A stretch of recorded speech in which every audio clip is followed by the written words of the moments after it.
Svalbard é um arquipélago norueguês localizado no Oceano Ártico, ao norte da Europa continental, entre a Noruega e o Polo Norte.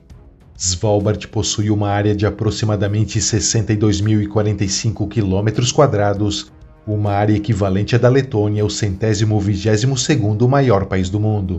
E com uma população de cerca de 2.530 habitantes, Svalbard seria o 8º país menos populoso do mundo se fosse independente. Nesse vídeo, vamos conhecer um pouco da história desse curioso arquipélago, que possui o assentamento permanente mais ao norte do planeta e é conhecido por possuir o Cofre do Juízo Final, uma instalação com amostras de mais de 1 milhão de sementes de todo o mundo. Se você gostar do vídeo, não esqueça de deixar o seu like e não deixe de se inscrever no canal se ainda não for inscrito. Os povos árticos da Europa e da Ásia, como os pomores da região do Mar Branco e os Sami do norte da Escandinávia, podem ter sido os primeiros a frequentar o atual arquipélago de Svalbard, utilizando ele para a caça e a pesca. As primeiras menções ao arquipélago de Svalbard são encontradas em sagas islandesas dos séculos X e XI que mencionam territórios insulares do Ártico, mas a identificação de Svalbard é incerta. Em 1194, o explorador norueguês Snorri Sturluson menciona Svalbard em sua obra Heimskringla, a primeira referência documentada ao arquipélago. Mas de forma indiscutível, o arquipélago foi descoberto em 1596 pelo navegador e explorador holandês Willem Barents, depois de avistar a maior ilha do arquipélago e dar a ela o nome de Spitsbergen, que significa montanhas pontiagudas. A partir desse momento, a Holanda e a Inglaterra estabeleceram bases temporárias nas ilhas, gerando rivalidade entre as potências europeias. Em 1613, 7 navios ingleses armados expulsaram vários navios holandeses, espanhóis e franceses, e isso acabou levando a um conflito político internacional. Em 1614, o rei James I da Inglaterra declarou Spitsbergen como território britânico. No entanto, outros países continuaram explorando os recursos da região sem reconhecer a soberania britânica, e vários países passaram a reivindicar o direito de exploração dos recursos do arquipélago. O rei Cristiano IV da Dinamarca-Noruega afirmou que o seu país tinha direito sobre todo o Mar do Norte. A Inglaterra se ofereceu para comprar os direitos alegados pela Dinamarca-Noruega, mas a oferta foi recusada. Já a França, os Países Baixos e a Espanha reivindicaram o princípio do Mare Liberum, um princípio que estabelecia a região como mar internacional, onde todas as nações eram livres para usá-lo para o comércio marítimo. Ao longo do século XVII, a situação se estabilizou e a exploração de recursos naturais em Spitsbergen se intensificou, principalmente com a caça à baleia franca e a extração de carvão.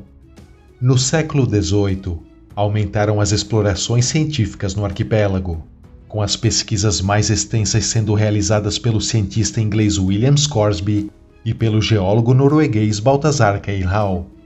No início do século XIX, as baleias em torno de Spitsbergen já eram escassas e os navios baleeiros se mudaram para outras regiões. Em 1837, tiveram início as expedições científicas suecas com o professor Sven Ludvig Löfven, que abriu caminho para a Suécia seguir dominando as pesquisas científicas na última metade do século. Em 1897, foi realizada a partir do arquipélago a expedição de balão ao Ártico de André, um esforço fracassado da Suécia para chegar ao Polo Norte, liderada pelo engenheiro e físico sueco Salomon August André. 2 dias após a decolagem, o balão perdeu hidrogênio e caiu no gelo, e na jornada de volta para o sul, ele e os outros 2 membros da expedição acabaram morrendo. Em 1899, teve início a mineração industrial em Spitsbergen. A partir de 1906, a exploração de carvão se tornou a principal atividade econômica do arquipélago, e empresas norueguesas e russas iniciaram operações de mineração em larga escala. Nos anos seguintes, as cidades de Longyearbyen, Barentsburg e Pyramiden seriam fundadas para abrigar os trabalhadores das minas. Embora a Dinamarca e a Noruega nunca tivessem desistido das suas reivindicações por Spitsbergen, o arquipélago se manteve por todo esse tempo como terra de ninguém. Só que com o início da mineração industrial, surgiu uma necessidade de jurisdição por meio da comunidade mineira. Em 1907, o governo da Noruega tomou a iniciativa para as negociações entre os países envolvidos e um avanço ocorreu na Conferência de Paz de Paris em 1919. Em 9 de fevereiro de 1920, foi assinado por 44 países o Tratado de Svalbard, concedendo à Noruega a soberania sobre o arquipélago. O tratado deu aos signatários direitos iguais aos recursos econômicos e o arquipélago não poderia ser usado para fins bélicos. E em 1925 foi adotada a Lei Svalbard, anexando formalmente o arquipélago à Noruega. O nome Svalbard foi oficialmente adotado para o arquipélago, enquanto o nome Spitsbergen passou a ser usado apenas para a ilha principal. Em 1926, o explorador norueguês Roald Amundsen se tornou a primeira pessoa a chegar no Polo Norte, depois de partir com um dirigível da base de Ny-Ålesund na ilha Spitsbergen e sobrevoar o Polo Norte em 12 de maio desse ano. Em 9 de abril de 1940, durante a Segunda Guerra Mundial, Svalbard foi ocupada pela Alemanha, mas não foi afetada inicialmente pela invasão. Só que após a invasão alemã à União Soviética em 1941, as forças aliadas lançaram a Operação Gauntlet, evacuando todos os assentamentos do arquipélago. Com os assentamentos evacuados, os alemães construíram uma pista de pouso e uma estação meteorológica. Os noruegueses foram enviados para libertar a ilha, mas os alemães lançaram a Operação Zitronella, um ataque de 8 horas em Spitsbergen. Em 1945, após o fim do conflito, Svalbard foi reassumido pela Noruega, que deu início à reconstrução dos assentamentos. Com o início da Guerra Fria, as tensões entre a Noruega e a União Soviética aumentaram depois que a Noruega aderiu à OTAN em 1949. Na década de 1950, a população de Svalbard atingiu seu pico com cerca de 5.000 habitantes, sendo que 2/3 da população era formada por soviéticos. Os soviéticos passaram a protestar alegando que Svalbard não poderia estar sob um controle conjunto da OTAN e propôs a construção de um aeroporto particular em Ny-Ålesund, que foi contestado pelo governo norueguês.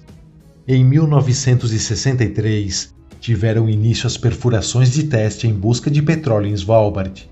Em 1971, a Noruega estabeleceu uma zona econômica exclusiva de 200 milhas náuticas em torno do arquipélago e um acordo sobre um aeroporto civil em Svalbard foi alcançado. Então, em 1975, foi inaugurado em Longyearbyen o aeroporto de Svalbard para servir as cidades soviéticas e norueguesas. A partir da década de 1980, a indústria de mineração de carvão entrou em declínio com o fechamento de várias minas. A população de Svalbard se estabilizou em torno de 2.600 habitantes, tendo Longyearbyen como a maior cidade. Em 1984, as perfurações de petróleo foram encerradas, já que nenhum campo comercialmente viável foi encontrado. Nessa época, o turismo e a pesquisa científica emergiram como novas atividades econômicas importantes em Svalbard. Com o fim da União Soviética em 1991, houve uma grande redução da atividade russa no arquipélago, e a população russa começou a diminuir, enquanto que a população norueguesa começou a aumentar.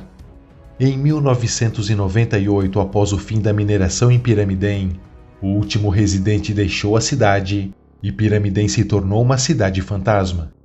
Em 2002 entrou em vigor a Lei de Proteção Ambiental de Svalbard e foi criado o Parque Nacional de Svalbard. Em 26 de fevereiro de 2008, foi inaugurado em Longyearbyen o Svalbard Global Seed Vault, uma instalação de backup segura que fornece um armazenamento a longo prazo de duplicatas de sementes de bancos de genes de todo o mundo. A instalação, que também é chamada de Cofre do Juízo Final, proporciona segurança ao abastecimento alimentar mundial contra perdas de sementes por má gestão, acidentes ou desastres naturais, por exemplo. Em 2013, o governo norueguês anunciou um plano para reduzir a emissão de gases de efeito estufa em Svalbard.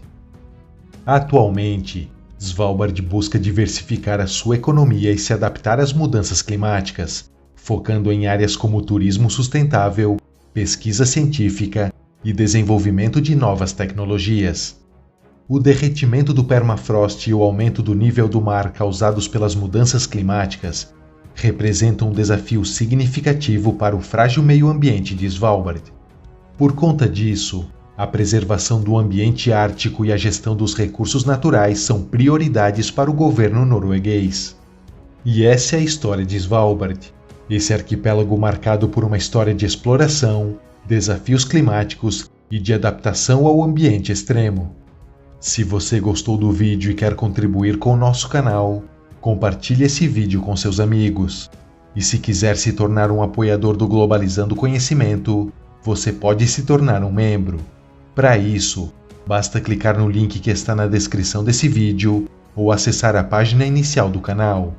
Um abraço e até o próximo vídeo.